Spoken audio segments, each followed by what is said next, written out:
World War II, often abbreviated as WW2, also known as the Second War, a global war that lasted from 1939 to 1945.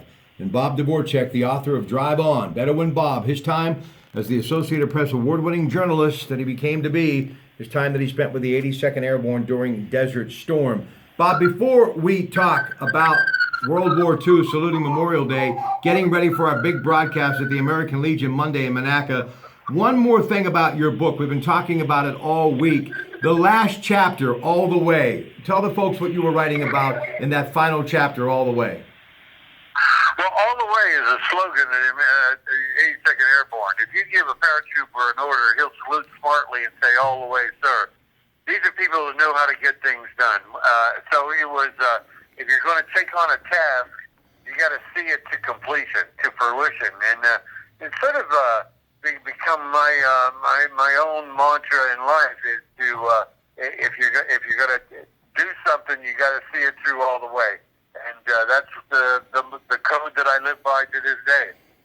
Now, when you think of the Empire of Japan aimed to dominate Asia and the Pacific and was already at war with the Republic of China in 1937, you think about how the war ended for Japan, atomic bombings in Hiroshima and Nagasaki, over 100 million people involved in World War II, thus the deadliest conflict in human history. Bob, let's talk this Memorial Day week and salute the greatest generation, World War II. Yeah, absolutely. And, I have a personal stake in this one because my father, the youngest of 9 children of immigrant coal miners and farmers, after the Japanese attacked Pearl Harbor, left school early to fight in the Navy, and he fought from a gun mount on a ship called the USS Appalachian. Had to protect his ship from kamikaze attacks by firing the weapon over and over again. And his last port of call was Hiroshima after they dropped the bomb. And for a teenager from southwestern Pennsylvania to see all that in that amount of time, it just was an incredible experience. And of course, that was just half of the war. There was the war in Europe and the war against Nazi Germany.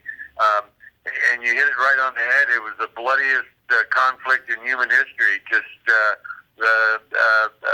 the bloodshed and the toll that was demanded to be able to defeat the authoritarian powers that wanted to control the world. And remember, 6.5 million Jews lost their life in the Holocaust as well. We salute the greatest generation as we remember Memorial Day weekend, those who have made the ultimate sacrifice. I hope you'll join us Monday from noon to 3 on News Radio 1020 KDK as I'm in for Mike Pintek. We'll be broadcasting and saluting veterans from the American Legion's Post 580 in Monaca on Pennsylvania Avenue. Good night.